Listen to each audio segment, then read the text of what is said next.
Charles Sanders Peirce, often pronounced Peirce, was born on September 10, 1839. In Cambridge, Massachusetts, a child of intellectual privilege and promise, his father, Benjamin Peirce, was a renowned mathematician and a professor at Harvard University. The Peirce household was one of intellect, precision, and exacting standards. From a young age, Charles displayed an uncanny aptitude for logic, mathematics, and analytical thinking. Surrounded by books and scholars, he absorbed knowledge like a sponge and quickly outpaced his peers in formal education. Yet, behind this brilliance was a complexity that would come to define not only his philosophical work, but also his troubled personal life. Peirce's academic journey was not a straightforward one.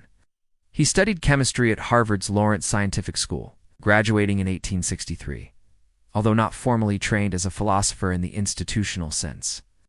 His philosophical depth and originality would eventually eclipse that of many classically trained thinkers.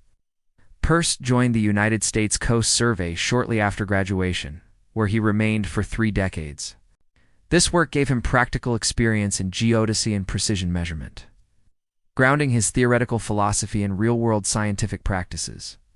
It was during this time that he began to develop the seeds of what would later become the American School of Pragmatism. Peirce's philosophical vision was deeply influenced by science. He believed that philosophy, at its core, must align itself with the methods of inquiry that science employs, methods of doubt, experiment, and continuous revision.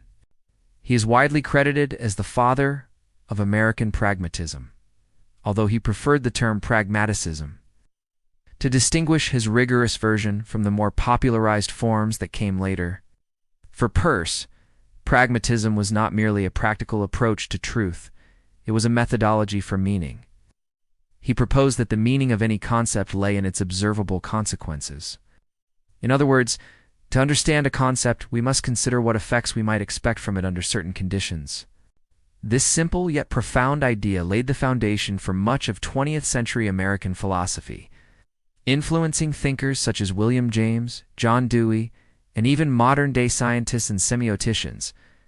One of Peirce's most significant contributions was his theory of sign semiotics.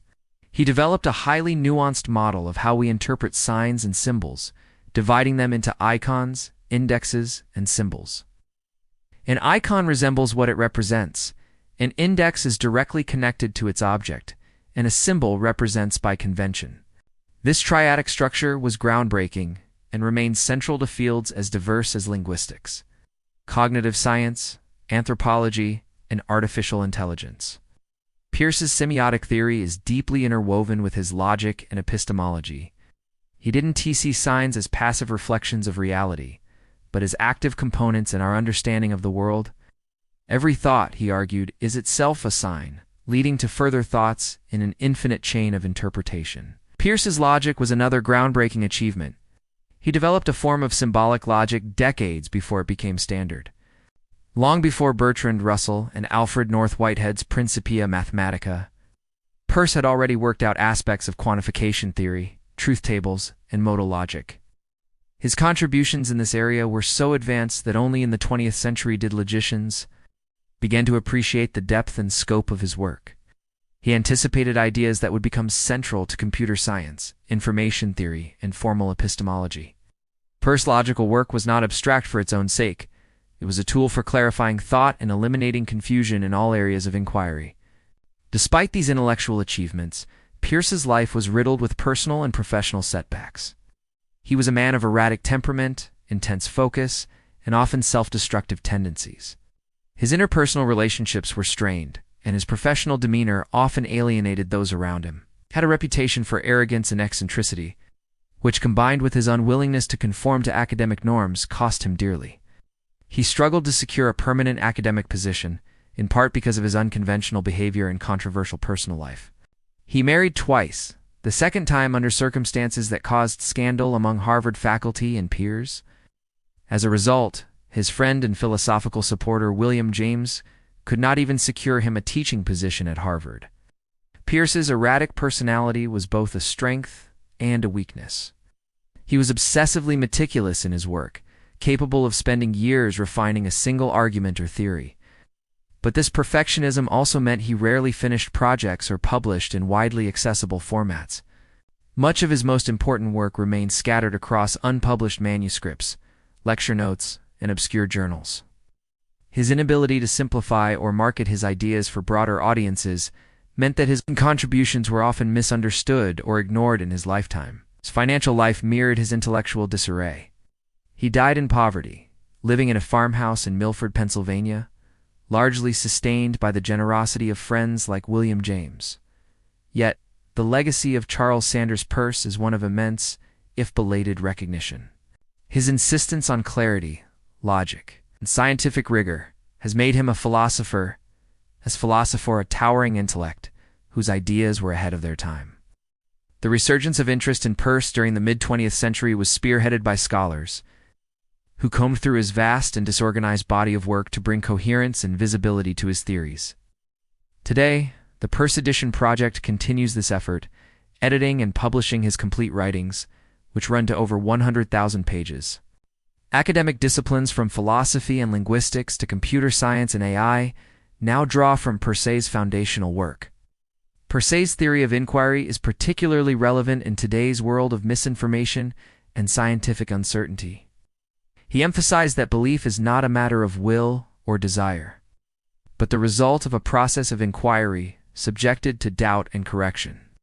He proposed a community of inquirers working together, each correcting the other's errors, as the ideal model of human knowledge. This vision of collective epistemology is strikingly modern. In an age of rapid technological change and epistemic confusion, Peirce's commitment to fallibilism, the idea that all knowledge is provisional and subject to revision, feels not just relevant but essential. Peirce's views on metaphysics were also unconventional. Unlike many empiricists of his time, he believed that metaphysics could be pursued scientifically. He posited categories of experience that underlie all phenomena: firstness, secondness, and thirdness. These categories were not mere abstractions, but essential to understanding reality's structure. His metaphysical system, rooted in logic and semiotics, provided a holistic framework that anticipated later developments in process philosophy and systems theory. In his personal behavior, Peirce was a man of contradictions. He could be intensely charming and intellectually generous, but also prickly, defensive, and reclusive. His habits were erratic. He would sometimes work through the night and sleep during the day. He battled chronic health issues, including neuralgia and possibly bipolar disorder, which may have contributed to his instability. Despite these struggles, he remained intellectually active until his death. He corresponded with some of the most brilliant minds of his era, and although many of his peers did not fully understand him, they respected the scope and originality of his thinking. Charles Sanders Peirce passed away on April 19, 1914. He died largely forgotten by the general public, yet deeply admired by a small circle of devoted scholars. In the decades that followed, as his unpublished writings were rediscovered and disseminated, his stature grew exponentially. Today, he is recognized not only as the founder of American pragmatism, but also as one of the greatest logicians and semioticians in history. His work laid the intellectual groundwork for countless disciplines and continues to inspire scholars seeking clarity, rigor, and truth. In the grand tapestry of philosophy, Peirce occupies a unique position. He was not just a thinker, but a system-builder visionary who sought to create a unified science of thought that could guide inquiry across all domains. His life was not one of fame or fortune, but of relentless pursuit, a quest to understand how we think, how we know, and how we mean.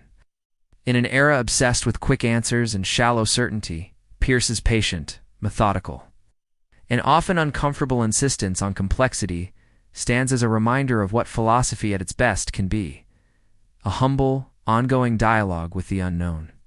As we look back on the life of Charles Sanders Peirce, we see more than a philosopher. We see a restless mind, a troubled genius, a pioneer who refused to simplify truth for the sake of comfort. He gave us the tools to think more clearly, question more deeply, and embrace the uncertainty at the heart of knowledge. Perhaps in that, we find the greatest legacy of all.